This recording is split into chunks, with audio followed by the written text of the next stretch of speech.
the second deck. It is 2-0 Rays. But a 2-run home run by Anthony Volpe in the third inning tied the game against Shane McClanahan. And then later in the same frame, John Carlos Stanton did this. Swinging a drive to deep right center field, way back, and gone. And take a 5-2 lead. The Yankees and the Rays could not handle Garrett Cole as they fall to the Bronx Bombers by a score of 7-2. The Rays are off Thursday, but they will be in Detroit to take on the Tigers in Game 1 of 3 on Friday at 6:40 p.m. And with your Rays report, I'm Chris Adams-Wall. Catch the Rays all season on the Rays Radio Network. For tickets, visit RaysBaseball.com. Tune in Saturdays from 3 to 5 p.m. for Miss Sarah's Dynamic Gospel Power Show. That's 2 hours of great gospel music every Saturday from 3 to 5 p.m. All brought to you by the Ozona Pig Restaurant in Ozona. Yes, that's every Saturday from 3 to 5 p.m. It's Miss Sarah's Dynamic Gospel Power Show. Tune in on the Tan Talk Radio Network. Hi, this is Paul Malloy, host of Freedom Works, The Paul Malloy Show. I hope you'll join us every Monday, Wednesday, and Friday, 10 to 11 a.m. Eastern Time, here on the Tan Talk Radio Network, where we strive to bring you the libertarian perspective on political events of the day. There's no show quite like Freedom Works, with in-depth interviews, our ultimate top 10 list, and so much more. So join us for Freedom Works, The Paul Malloy Show, every Monday, Wednesday, and Friday, 10 to 11 a.m. here on the Tan Talk Radio Network.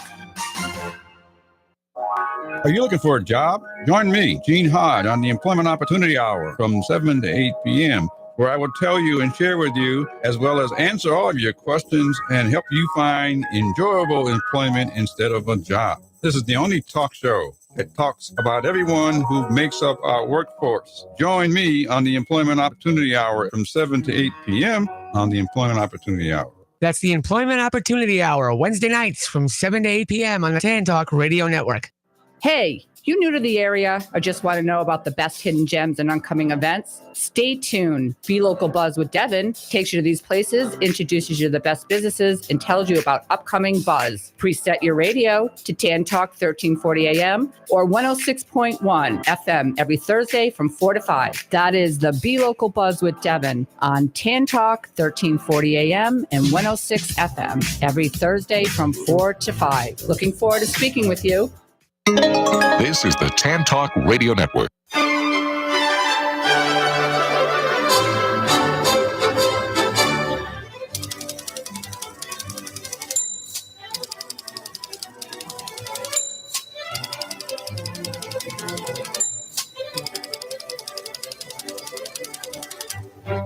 Hi, this is Patsy with a Z. Welcome to Joy on Paper, a program about writers and those who dream of writing, and for everyone who wants to know the story behind the book, coming to you from glorious Clearwater, Florida, the perfect place for writers to write and readers to enjoy a good book. And I'm just waiting for my first guest to call in. And Big Ed is going to get her on the line, and then we'll see what's happening. And her name is Ann Garvin, and she writes books about women who do too much in a world that asks too much of them. That's her motto, or that's what she has on the front of her webpage, which is a very nice webpage. She looks like a nice, cheerful person, and the name of her book is There's No Coming Back from This, and it's by Ann Garvin. And so I'm just waiting to talk to her. And this new book is very interesting, and I think we're going to really have a lot of fun talking about it, because I love this. Both I love movies, I love costuming, and I love stories about Hollywood. So I'm really anxious to talk to Ann about this book, and she should be on in a few minutes, and that will be fun. Meanwhile, I want to remind you that our Legal Eagle is going to be our Legal Eagle is going to be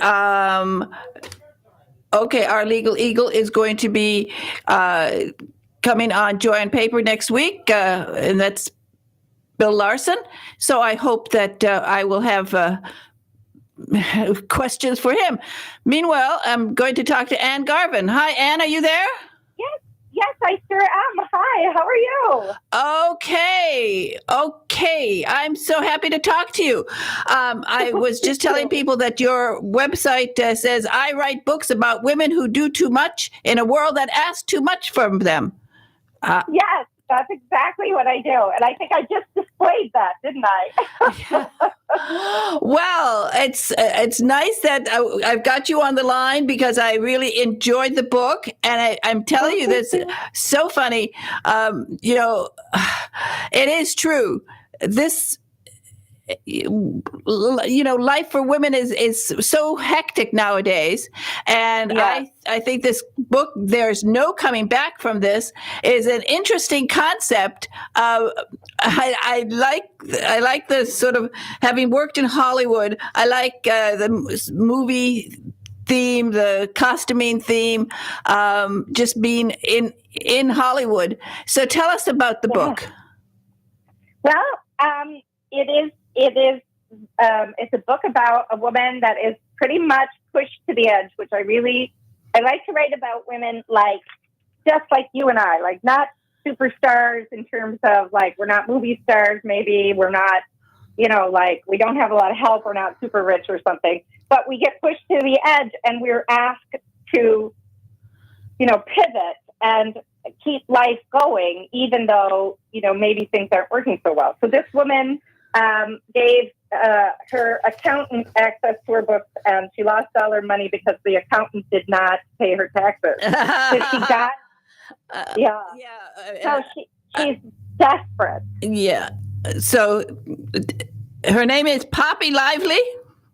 Yes, it's Poppy Lively. And she grew up with kind of a controlling father. And so she never lets anyone down. And she gets a job as a wardrobe person in Hollywood. And she's a very large fish out of water because she lives in Wisconsin and has to adapt to the kind of culture that Hollywood is, which is, not the nicest always. No, culture. It's not. No, I don't know. You have personal experience working in Hollywood? No, I don't. But no, I don't. I did a lot of research, and I spent a lot of time on the Universal set with a lot of costumers. But no, I don't. I'm just a lover of movies. Well, you write it so well because the thing is, I'm a girl from Michigan, and when you go to Hollywood, it is a different world. Yes. And I mean, I spend a lot of time in LA. I have a lot of friends there, and I don't love the winters in Wisconsin anymore. So I know what it's like to go with Wisconsin eyes and live in LA for long periods of time. And I just thought it was such a funny sort of juxtaposition because I'm actually from the East Coast originally. And so I spend a lot of time sort of as a fish out of water.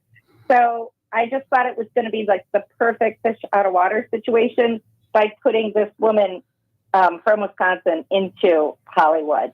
And it was the humor sort of writes itself. It's so funny.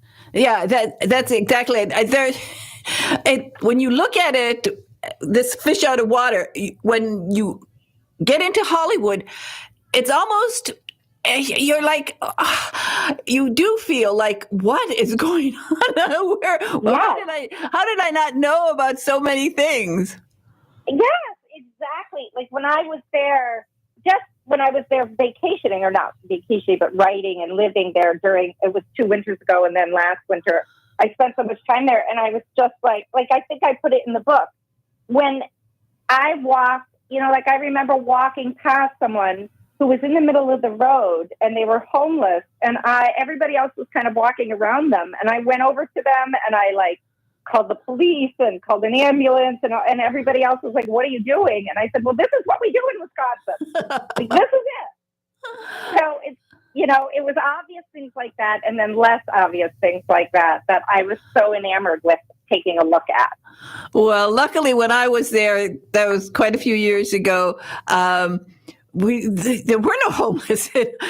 There were no homeless. Right. I hate to tell people this, and they don't quite grasp it, that in those days, I mean, if you were walking down the street and they would stop you and say, "Why are you walking down the street?" Because it was so unusual for ordinary people to be walking down the street. You're supposed to have a car. I mean, you couldn't walk into Beverly Hills on the street. They wouldn't let you. They'd stop you so fast you didn't know what was happening to you. Oh my gosh, that's fascinating. Yeah, I mean, it was a different world, and it was a much safer world. I will tell you that. But the what happens in the Hollywood environment, in the filming business, that hasn't changed so much. I'm sure. I think it was also very cutthroat. And the more I read about, what they went through, what some of those, especially the female actresses, went through, in terms of sexism and all the rest of it, it's a little overwhelming.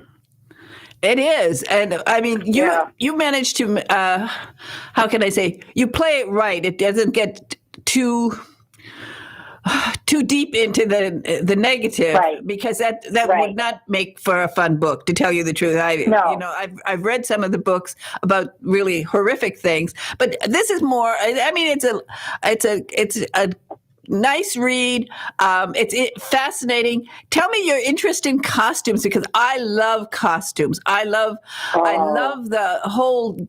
I mean, one of my prized possessions. I have this hat box from Coco Chanel. I mean, I have a few things. I have paper dolls from the 1940s. Fashion, really? I just love that. Yeah. So what's your fascination with costumes?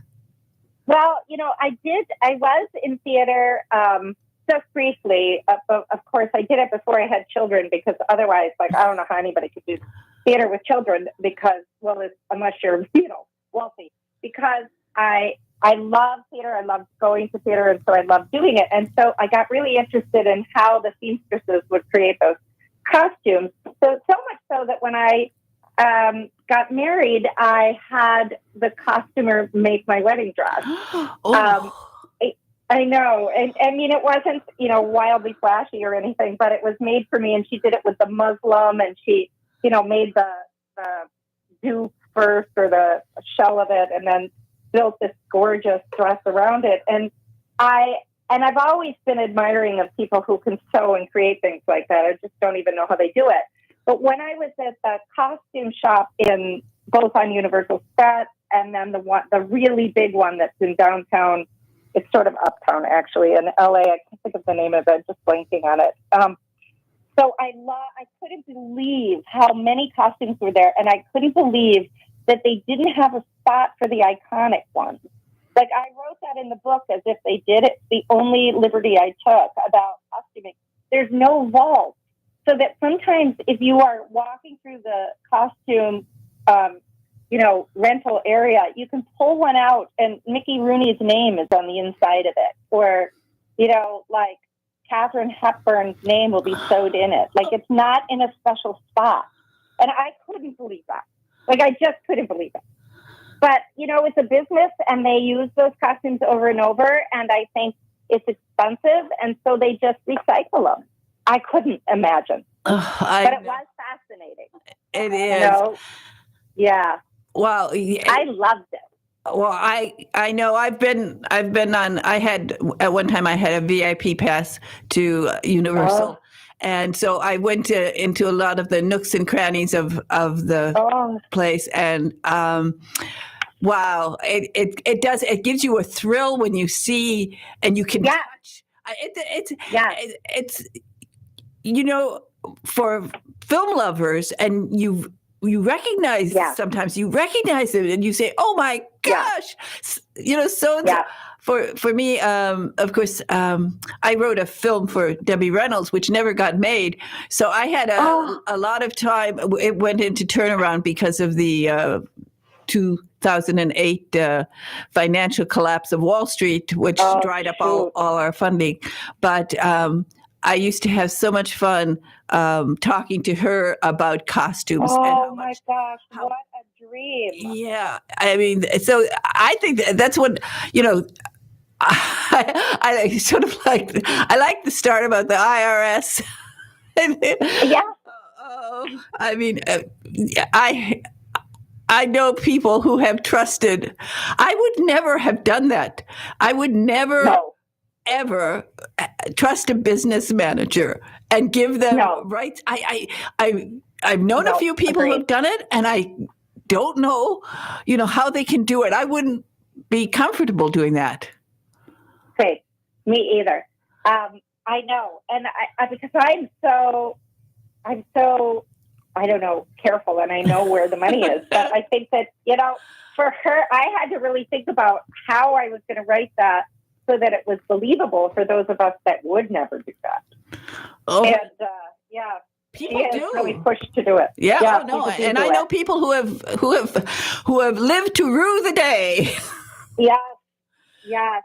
And you wouldn't you? And there are a lot of famous people that have hired their brothers or sisters or somebody to do it, and they've lost their family members. Well, Debbie lost a fortune.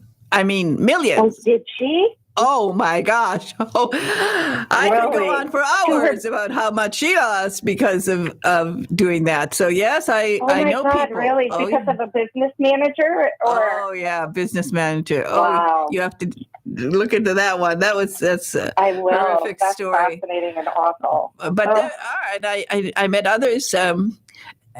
Sometimes it's just they meet somebody, and it's like any con game where the person looks so nice. I mean, I have met people's business managers. I've been in the same luncheon where their business manager is there, and the business manager is always the nicest, kindest, most thoughtful person there. So we really we feel very badly for Poppy. But she took it on the chin, that's for sure. But then she gets in there and tries, and then she gets into some interesting things that happen in this book, which I thought that's a nice twist. Oh, thank you. Yeah, it's as you say, I did not want to get into, say, the Me Too movement or anything like that. I didn't want to have a commentary on that. I wanted to figure out something that would be really interesting, but also related to the costumes. And then I don't know actually how I came on that idea. Thankfully, my creativity, which isn't always available to me, was available to me at that moment. So it was fun to write that. Well, it did. It worked out well. And you mentioned that you did a little bit of theater. And I did a lot of theater with my children. That was the most fun. Fun. While they were on stage, I was doing all the backstage stuff. I actually built a 30-foot dragon out of paper mache. Oh my gosh. Yeah. Oh, that is amazing. I had so much fun backstage. It was wonderful. I loved having the kids out there, singing, dancing, whatever. But I enjoyed the backstage. I think that's so much fun. So you can still do it when you have children and have lots of fun at it. Yeah. And children theater is great because I think it's a great discipline for children to learn lines, to learn music, and just to get out there. It changes their personality too, their ability to later on in life face people. My kids had no problem talking to adults. I mean, they could talk to anybody because they learned to be out there and sort of entertain people. Yes, it's so important. I do think it is a really great space for that kind of thing. And the other thing is, and what I like is the idea of writing about a closed space like that, when you're in theater, everybody is your best friend that's in that moment, in that play, and that you're so tight and close because you spend so much time together. And I kind of like looking at that, how those communities get built and how close you can be in those situations. And so I would imagine for children, that's the same kind of thing they build as they get the idea of what real teamwork is.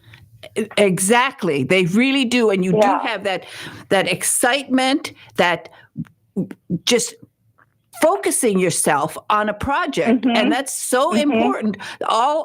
I mean, it really served my children very well all the way through. I landed up homeschooling them because they were so, actually, part of the reason I homeschooled them, they were so verbal at such a young age that they didn't fit into regular school. And yeah, that makes sense to me. So it was wonderful, sense. And I had a ton of fun. I just love it.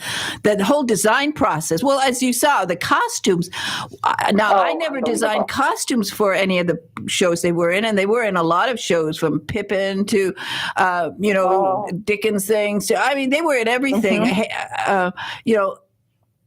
And I never did the costumes, but I loved watching the costume designers. How clever they are. Oh. I would love to just sit and watch the designers work. I was able to, when the customers that I met were people that were on big productions, and one of them won the Academy Award for Dune when I was at a luncheon with them. So it was like this really amazing time to talk to these people about, where their vision was, who did what. And the thing I think that I found the most interesting was that it's very granular. It's not like the gowns are gorgeous. It's amazing that there are those gowns, but like on a day-to-day basis, they're like, where are the buttons? Like that hem isn't right. And they're just so detail oriented. And it was kind of amazing to see that. Plus they're also very undersung. Nobody talks about it.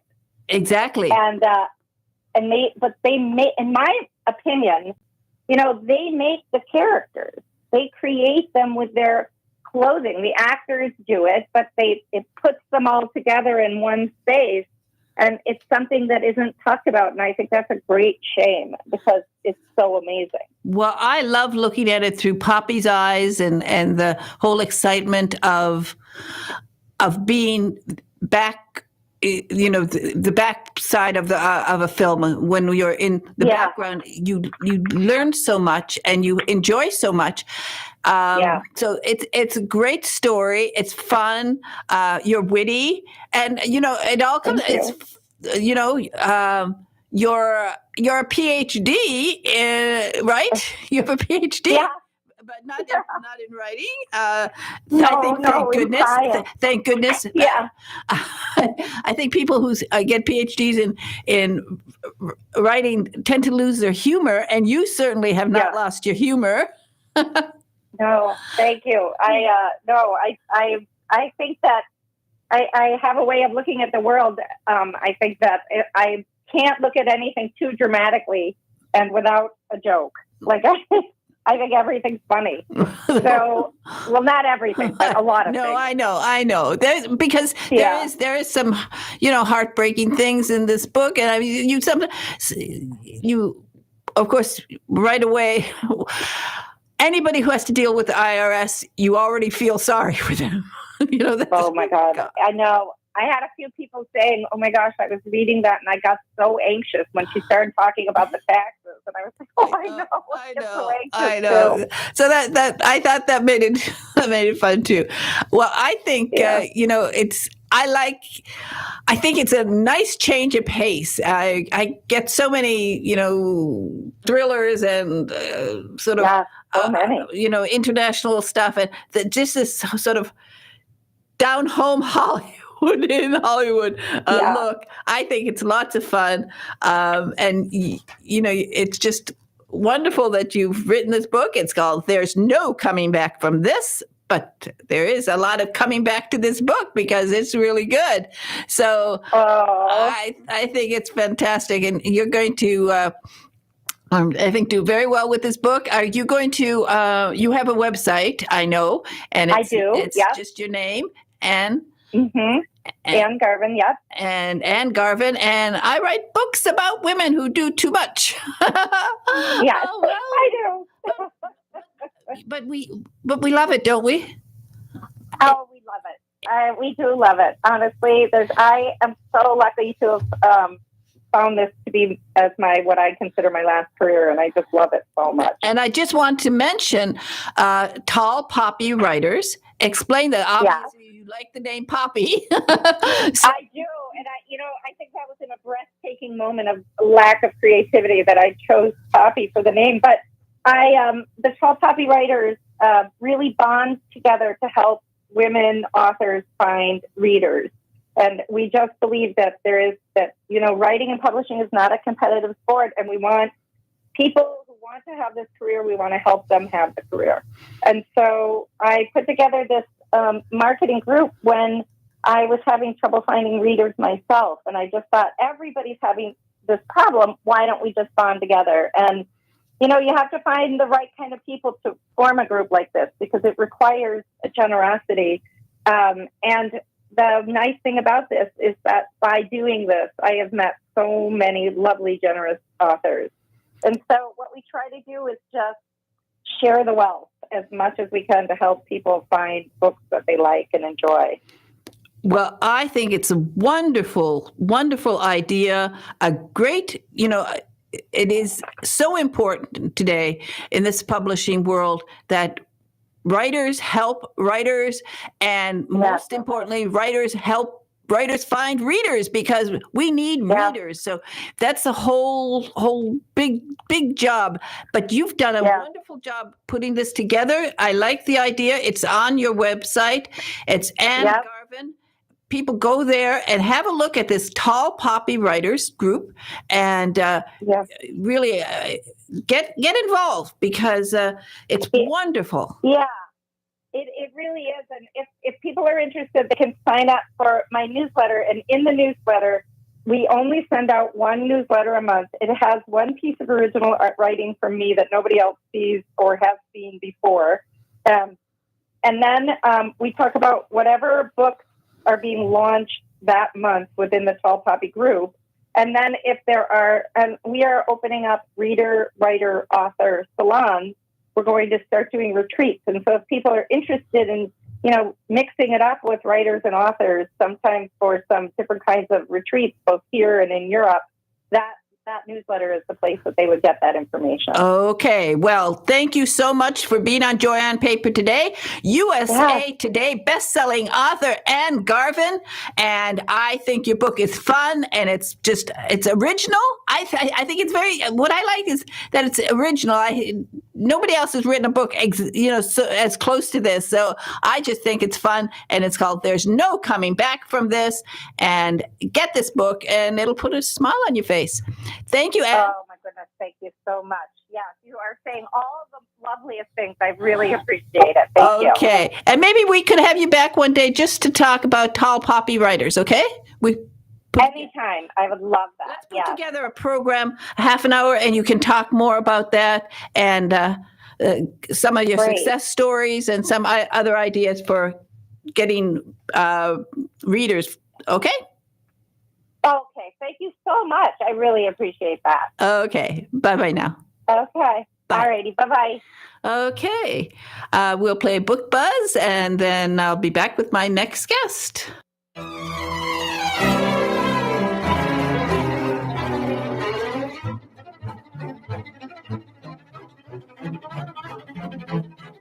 Hey everyone, it's Devon Miller, author and illustrator of the Mr. Tickety Tock Clock children's book series, reporting for Joy on Paper with the latest on children's book buzz.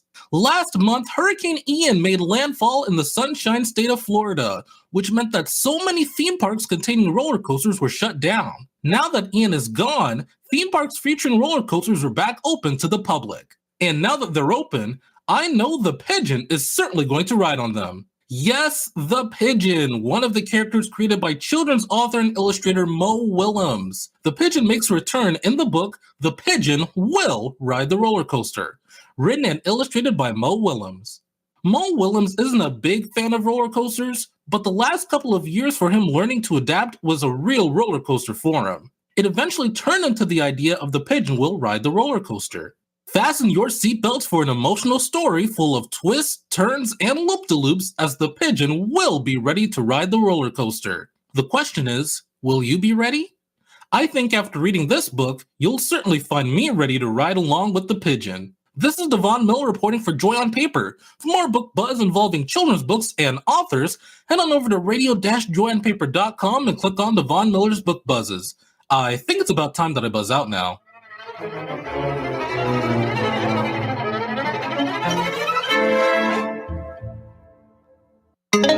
This is the Tan Talk Radio Network. Have you ever faced disaster? The Red Cross is always there for you. The Red Cross responds to a call for help every 8 seconds. They have never turned anyone down. Now they need your financial support so that they can be ready to help you when the need arises. Donate online at redcross.org. Thank you.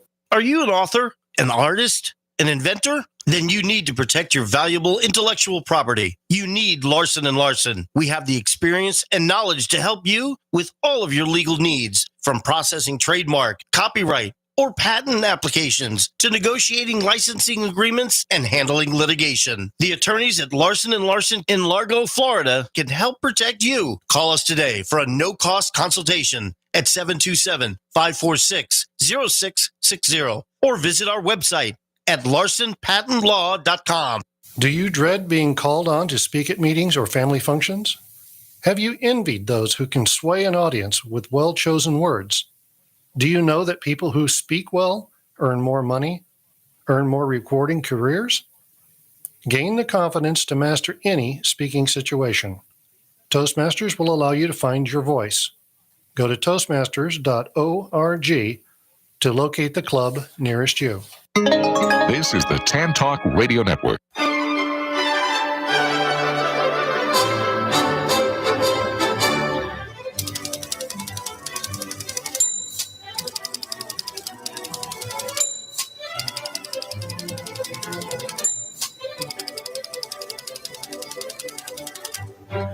Hi, this is Patsy with a Z, and I am back with my next guest, Lynn Hightower, and the name of her book is The Beautiful Risk. Hi, Lynn. Hello, Patsy. How are you? Okay, great. Well, I am so happy to talk to you. You know, recently I really discovered how much I love psychological thrillers because they capture your mind so well if they're done right, and you have done it right, that you forget about what's going on in the world. And I can't think of any time I don't want to know what's going on in the world more than right now. I thought the pandemic was bad, but everything else, I mean, with the war and inflation and this one and that one, oh boy, to have a book like this that you get into and you don't care about anything. I am so thrilled to hear you say that, because what I wanted to do was create a sexy, adrenaline-fueled, firing all cylinders heroine who is back to the wall, and she's an everyday person, and the things she has to do are jaw-dropping. I like to think of this novel as like the first John Wick movie where the dog wins. That's a good description, because what is so nice about it, as I said, it's immersive. You really take us there. We'll talk about France, about Mont Blanc. Just you take us to a location, and now, of course, I've been there. I know this area very well. For me, it was like a trip back in time, but I also know that new readers coming to it who haven't been there, they're going to say, wow, I want to go, because you write so well. It's exciting. And the story is, well, I'll let you explain the story, because it is a shocker, and all the way through, there's a lot of things happening, many things happening in this book. I tend to take the kitchen sink approach to my writing. You did. And any cool thing I can think of goes straight in the book, and hopefully it's woven into the tapestry. But this book begins when Junie Lagarde gets a phone call with that 33 area code from France. She's newly widowed. Her husband died in a plane crash on Mount Blanc, and her beloved service dog, German Shepherd Leo, dragged him out of the plane and then disappeared into the terrain of Mount Blanc when he was spooked by the rescue people.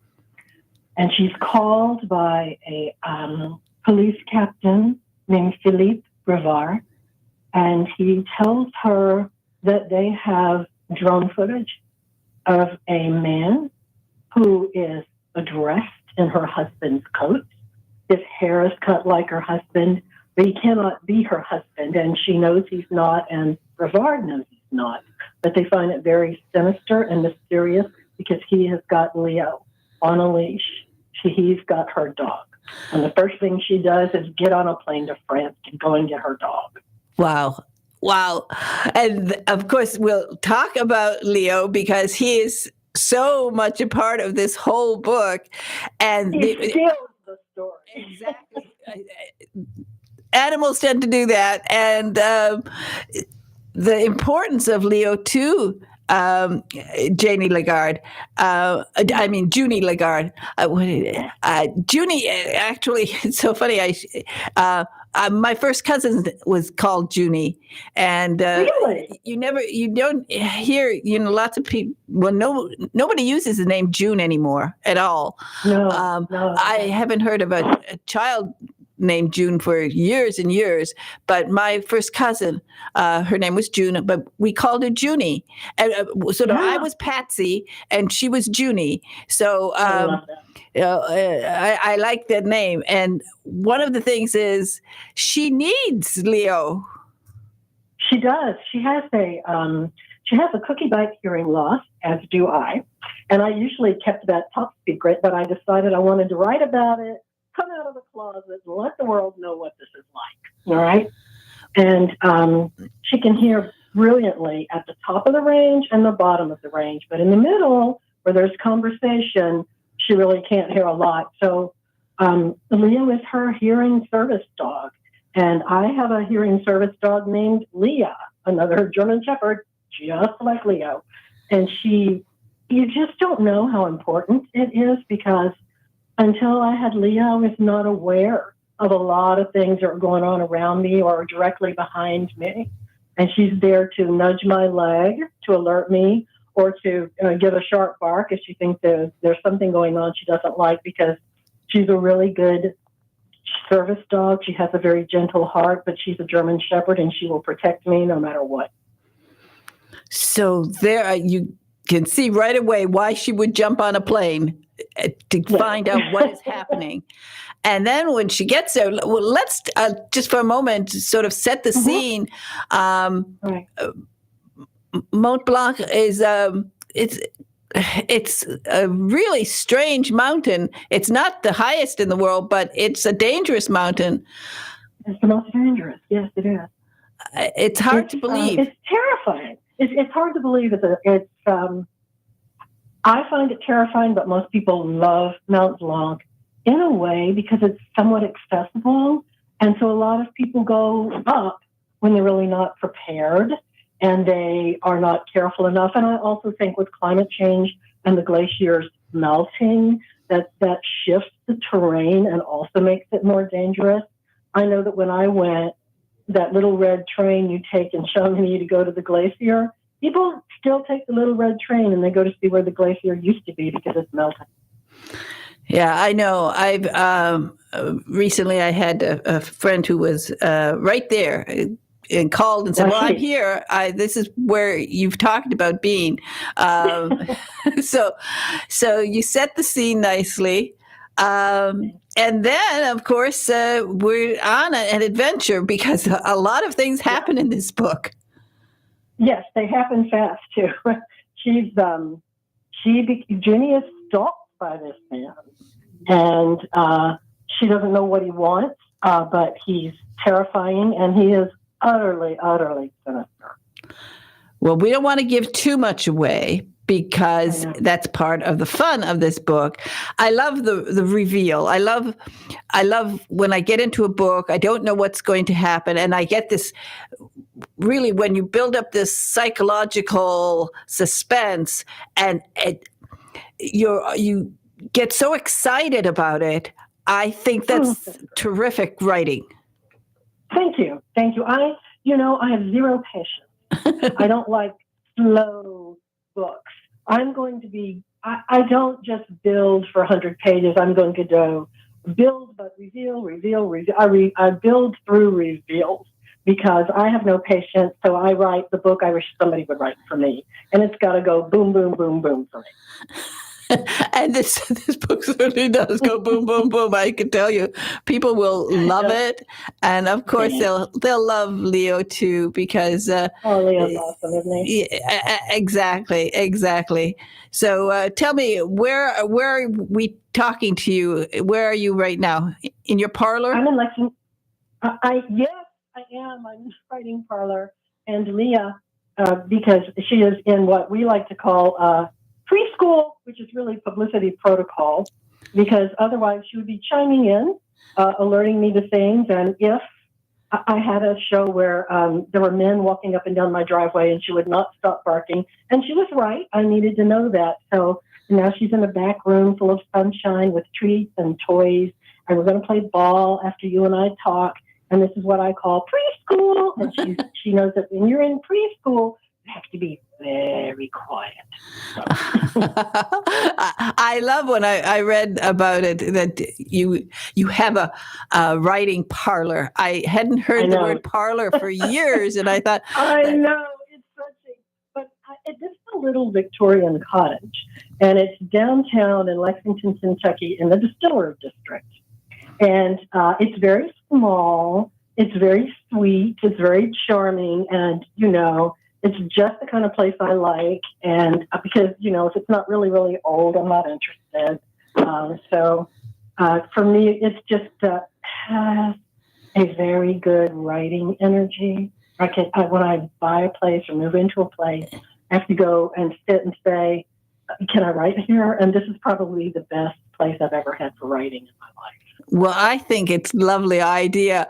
And because I do love the word, I realized when I read it, I said, I like that word. It just parlor. It just, I know. It brings back memories of my grandmother. And well, actually, the best parlor I ever went to, my girlfriend had a great aunt who had one of these old Victorian houses, a big, gigantic Victorian house. Right. But she had a parlor. And I remember how we had to act. I mean, she was really old at the time. So she was like from the Victorian era, I think. And it was so wonderful. And I still remember the excitement of sitting in that parlor. And it was a kind that had sliding doors between the dining room and it was so thrilling. It was like, oh, I love that. We don't have parlors now. We have these family rooms, and it's not the same thing. It's not. And this space is very small, and it's very cozy. And it's just the kind of place you want to curl up. And it had an old coal-burning fireplace, which, of course, you can't use anymore. So I had it replaced with it looks like a coal-burning fireplace, but it's a gas insert.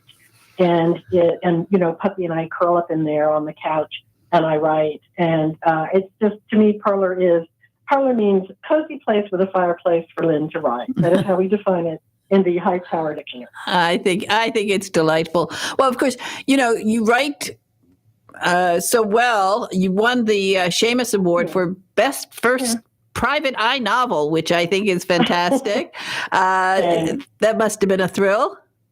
It was a shock and a thrill, and I was absolutely delighted. And that book, was near and dear to my heart because it's a private detective, and she takes care of women who fall between the cracks of the legal system, and they don't have money for a private eye, and there's a lot of, but they're back to the wall, and so she basically lives by barter, where, she'll work for somebody and they'll clean her house for 2 months, or their brother will fix her car. They'll bring her chili every Friday for 8 weeks, and there's not a lot of money involved.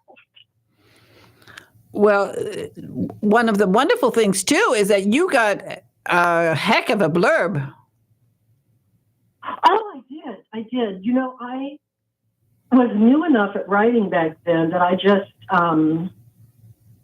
wrote to every mystery writer that I loved. And when I wrote them my letter, it was so clear that I had read every single one of their books. And mainly I was saying, listen, I have a book and I'd love for you to give me a blurb, but I know you're incredibly busy. And then I would talk to them about their novel.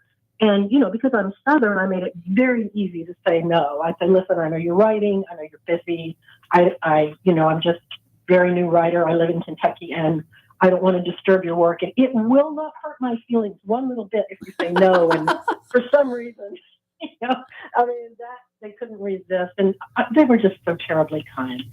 Well, I think it is that Southern gentleness. One a gentlewoman, we have to, one can't ignore you. I don't know. It could be. And that's actually how I sold the book. I was at a writer's conference, and an editor came up to talk to me, and he said, well, what have you got? And it had been turned down a couple of times, and I said, oh, you wouldn't like it. Nobody likes it. It's not a book. It's never going to go. And he said, well, he was British. He said, well, just tell me what it's about. I'd tell him, you're not going to like it because of this. And he'd say, oh, I like that. And so I had like 3 more. And then he looked at me and he said, let me tell you, you have your agent messenger that novel to my office Monday morning, and he bought it that week. Oh, it's wonderful. That's great. I think I was just so depressed about it. I was like, no, you don't like it. Nobody wants this novel. Oh, I think that's so delightful. I mean, that is absolutely delightful. I think it's wonderful. And now for the new book, The Beautiful Risk, you have Lee Child on your cover. My goodness. Yes, he gave me a quote before, and the funny thing about Lee Child is I actually gave him a quote for his first novel. David Heifel was his editor, I think, and I had met David at one of the conventions, and he said, this is such a great book. Would you get a bit of quote? And I read it, and I'm like, oh, this is super awesome. Yes, I would be glad to. Please, put my name all over the back of this book. It's going to sell everywhere. And let me tell him how great it is. So, yeah. Yeah. So I finally said, yeah. Yeah, and so he's continued it by returning the favor. He's done very well. I just have to tell you, if you get a Hightower quote for your first novel, it's going to launch your career. Yeah, exactly. And he called you brave, bold. Mm-hmm. So that's it. That's right. In that nice Southern gentle way from your parlor, you are brave and bold. In my parlor, in my Southern gentle way, I am a pull out the stops, full steam ahead, all or nothing kind of person. Exactly. And people will love this book. One, because it is a thriller, it is suspenseful, but also we'll get back to Leo a little bit, because everybody who loves dogs, dogs are often featured in, books, but in this case, Leo really, he's like the star here. He is the star, and he was my first shepherd, and he was exactly as he is written in that book. And he was fierce and protective. And, my husband and I rescued him from a pretty terrible situation. And the second week that I had him, my husband was out of town, and I had, at midnight, 2 men under my bedroom window coming through. Oh. And Leo was laying on his new little bed with his new little teddy bear. Before I even registered that they were there, he was up on his feet, and I thought he was going through the glass to get them. And they took off, and he was just like, open the door, I'm going to bring him down. And I'm like, no, they might hurt you. And he's like, kidding. And they had broken into quite a few homes in the area before the police tracked them down. The police were pretty quick about getting them, but I didn't even call the police that night because Leo was just like, I'll take him. I'm going to get him down. He was so fierce, and he was so, I had never seen anything like it in my life. And then afterward, he just laid back on his bed and started playing with his teddy bear. Oh, yeah, this is German Shepherd business, and I will do what I need to do. I was pretty thrilled. Oh, it's a wonderful story. I love it. And the book is called The Beautiful Risk. It's a great book. Lots of excitement in this book, and you won't. I guarantee you, when you're reading this book, you will not worry about what's happening in the rest of the world. You will not worry about the cost of a jar of mayonnaise. I went and it was $9. I thought, what are you crazy? $9 for me. I'm giving up mayonnaise, that's for sure. So I'm saying, okay, just read Lynn Hightower. Read The Beautiful Risk. You'll forget about things at least for a little while. So, Lynn, I think it's a great book, and I want to mention also you have a nice website. It's a very nice one. It's done very well, and it's lynnhightower.com. And you're also a writing coach and consultant, right? I am. I work novelist to novelist, and I love working with writers and watching their novels grow up, watching them learn, scene structure. Oh, you mean I really can tell the plot? Yeah, because you can't show a plot. You got to say what's going on. And they say it can't be that easy, and I might just give it a shot. So it's good to watch a novel grow up. Exactly. And I think it's your website has this explanation, novelist to novelist, and people, if you're writing, if you've been writing and I have quite a few of my listeners who did NaNoWriMo. They finished their book, in November. They did 50,000 words, and now they're struggling for the past 6 or 7 months how to put it into shape. They know what they want, but they don't always know how to do it. And I get a lot of nano writers who are like, now what do I do? Because it's not ready. Exactly. I mean, they found the discipline to actually sit and write, which is a wonderful thing to discover in yourself. If you're not sure, if you have it within you to do it, to do NaNoWriMo teaches you, my gosh, I can actually do it. I can write 1,000 words a day. I can really make it happen. But then you need that other discipline to really shape your craft. And that's what somebody like you does. That's right. And also make sure your story delivers, that it's nicely paced, and clarity. People really do need to know what's going on. I don't rarely see anybody else talk about that, but clarity is essential, because if a reader doesn't know what's going on, they're out of the story, and you're going to lose them. Yeah. Well, I think your approach is the right way for people who need to consult with another writer about how to improve their writing. Everybody go to Lynn Hightower's website. It's very good. It's a very excellent webpage in general. I love the layout of it. But go to that the part where you can learn about Lynn and how she will work with a manuscript and help you get published, maybe. So that's important, right? A lot of my writers do get published. I'm very proud. Okay. Well, Lynn, thank you so much for being on Joy on Paper today.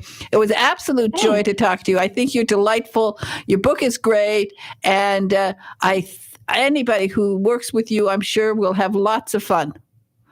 Okay. Thank you so much. Okay. Well, you enjoy your parlor today. Have a nice cup of tea. Well, maybe iced tea today. And maybe with a touch of bourbon. Maybe the reason people like you in Kentucky, the land of bourbon. Well, that's true. I am just right around the corner from a bourbon distillery. Yeah, okay? I know. They're all around me. If I wanted wonderful bourbon, I could go half a block and get some. It's fabulous. Well, maybe I'm going to come and visit you, because I know it's not considered proper. I think it's not considered proper to like bourbon on ice. But no, it is. I love bourbon on ice. Bourbon on ice is wonderful, and then as the ice just slowly melts a little bit, it mellows out the bourbon. So no, bourbon on ice is absolutely a tradition here. You are a very proper bourbon drinker. Okay, well, I think I'm going to come and visit you. How about that? Sit in your park. We'll have bourbon and barbecue. That's what we do around here. Okay. Lynn, thank you so much for being on Joy on Paper today. Lynn Hightower. And go to her website. Her book is available online, and it's called The Beautiful Risk, and it's a beautiful book. Thank you, Lynn. Thank you. Bye-bye now. Bye. Bye. Okay. That's nice. Oh, I like it. I have been to all the places she writes about in this book. I've been to the exact spots that she writes about. It's like going back, we used to travel all that area in, it's just a wonderful part of France. So I just enjoyed this book very, very much. Anyway, people, I just remember sending your questions for Bill Larson. Any intellectual property questions, and I hope they're not all about AI, because what are we going to do about AI? We're all going to have to turn into AIs or something. Anyway, remember what I always tell you. One of the joys of life is to see your words on paper, or to hear them spoken in an audible book, or if you're very, very lucky to hear those magic words, lights, camera, action, and your book will be turned into a major motion picture, a streaming video, or a series on the Hallmark Channel, like we are hoping for Carol J. Perry, who has now written 13 Witch City Mysteries, and she's working on the 14th, because she never stops, and she is somebody who knows how to write 1,000 words a day. Meanwhile, say something nice to somebody today. I will say something nice to Big Ed in the control room. Thank you, Ed, for everything. And everybody have a wonderful, wonderful weekend. Stay cool. And maybe if you haven't had bourbon on ice, try it. It'll really relax you while you're reading a good book. Okay, everybody. Bye-bye now.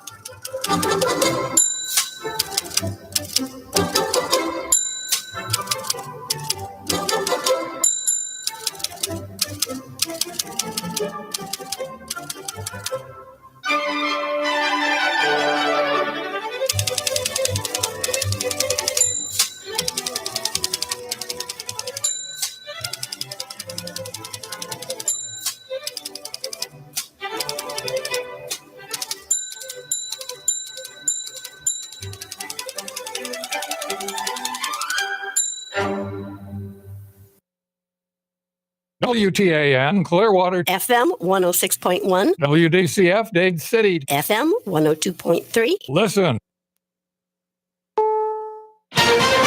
This is CBS News on the Hour, presented by Indeed.com. I'm Steve Kathan. In about 4 hours, former President Trump will be arraigned 2 days after his federal indictment. CBS's Scott MacFarlane says most of it will happen out of the public view. He'll enter through that garage. There's a private elevator that goes up to the first floor area outside the U.S. Marshal's office. He'll be processed there, likely some fingerprinting and some record keeping.